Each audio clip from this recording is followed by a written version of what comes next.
それでは IT フローの開発者である板谷先生に製品のコンセプトをお聞きしたいと思います。 IT フローっていうのはどういったコンセプトでそもそも開発を始めたものなんでしょうか。ありがとうございます。IT フローはご存知の通り 4D フロー MRI の解析ソフトウェアです。4D フロー MRI というのはまだ先進的な研究の段階にあって、多くの病院ではなかなか使われていないけど皆さん興味を持っておられると思います。これを世界中の至るところの病院で簡便に使えて、主治医の先生たちが患者さんと3次元の血流の動画を見て治療方針だとか治療の効果を情報共有していただくというようなことを目指して開発を進めてきました。一つにはスキャンができるだけ機械的で簡単であると。そのために右から左へ機械的にシネの MRI と位相コントラストの 4D のシークエンスを取って、あとはソフトウェアの中で座標を合わせしてフルボリュームで拍動を追跡すると。でそれも造影剤を使わないできちっと拍動を追跡して心機能、血流、血行動態、それらが全部分かるようなソフトウェアにしたいというつもりで開発してきました。しかしながらその実装、それからその臨床応用というのは長い道のりだったと思います。まずソフトウェアの設計だとか実装について開発者の宮崎先生にその苦労話なんかをちょっと教えてください。はい、4D フロー MRI の苦労としては大きく2つあると思います。まず1つはデータの容量が非常に大きいということ。だいたい 4D フロー MRI1 回の撮影でMRI 画像が数千枚になって容量は数ギガバイトになります。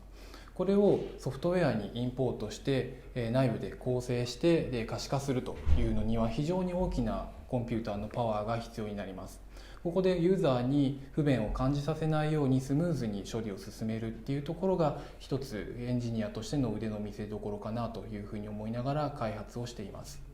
それからもう一つはですね、 MRI の画像自体があまりクオリティが高くないことが多いということが一つあります。というのは、例えば時間分解能っていうところで見てみますと、だいたい1フェーズ10枚から20枚ぐらいで撮っているんですけど、心臓のすごい速い動きに比べるとですね、この10枚とか20枚っていうのは非常にスローというかですね、コマ送りみたいにカタカタいくような画像になってしまいます。それから空間分解能という面で見てもですね、だいたい1ピクセルが数ミリぐらいの大きさになるんですけど、これも流体力学的に見るとですね、細かい渦を描画する、あるいは計算する上では不十分であったりします。そういった不十分なレゾリューションの中でですね、いかにきれいな流れを見るか、正確な流れを見るか、あるいは正確に血管の形をトラッキング、心臓の形をトラッキングするかといったところがエンジニアリングの面から見るとチャレンジングな仕事かなというふうに思いながらこの仕事をしております。ありがとうございます。その昔、学生の宮崎先生を僕は秋葉原の電気屋街でハイパワーなコンピューターを求め歩いて探してた時に、その横で試作品の新作ゲームにサクサクと適応している宮崎先生を見て、この人は 3D のグラフィックスの感覚があるなと感心した覚えがありますが、そういうセンスが生かされていると思います。さて、開発から、そして安全性、有効性の高い医療機器というところになると、さらにまた一段と高いハードルがあるだろうと思います。医療機器開発の現状として今 IT フローはどんな状況にあるのかということも教えていただけないでしょうか。はい、IT フロー、そもそも 4D フロー MRI というものがですね、主に研究の目的で使われているものです。ですので皆さん、医療機器としてではなくてリサーチツールとして買っているというのが現状で、弊社としてもですね、リサーチツールとして、リサーチパッケージとしてソフトウェアを売るということを今までしていきました。もともと板谷先生とですね、2人で研究で必要なものを、チームの中で使うという目的で開発を始めたものなんですけど、それが会社になってある程度クオリティを求めて誰でも簡便に使えるようなものっていうものを作って、リサーチ用途としてはクオリティの高いものがすでにできているかと思います。今度はですね、この板谷先生が作ったシーケンス使い方っていうところを、世界中のみんながですね同じように有効に使ってもらえるように医療機器としてですね開発を進めているというのが今の段階です。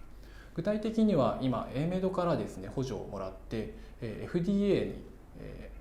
に医療機器として登録するための仕事を行っています。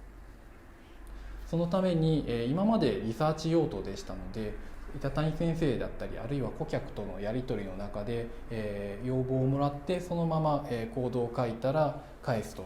いう形で非常にクイックに開発フィードバックから開発のサイクルを回していたんですけど、ここにですね医療機器になると品質のマネジメントっていうものが入りますので、フィードバックをもらってそれから、コードを書いたらそれをレビューしてバグがないことを確認してでそれをソフトウェアにしてからも何段階からのテストを重ねてでそれらを全部記録した上で製品としての品質を確保してでそれから初めてですねお客さんに届けるという段階になっています。ありがとうございます。機器の開発、というところを通じて、世界中にソフトウェアがデリバーされていきます。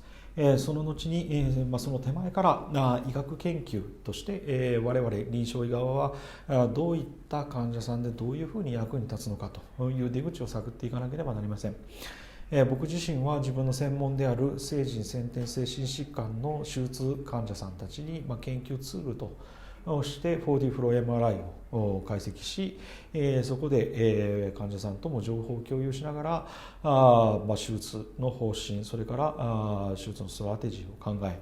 え、そして、手術後の 4D フロー MRI をもう一回取ってでそこで有効性を検証するというようなことで医学研究として論文を書いていってます。でそういった蓄積が機器として認可されたときに一つの出口のサンプルに過ぎませんがそれらを皆さんで共有してより IT フローを医療機器として広い世界で使ってほしいというふうに思っています。どうもありがとうございます。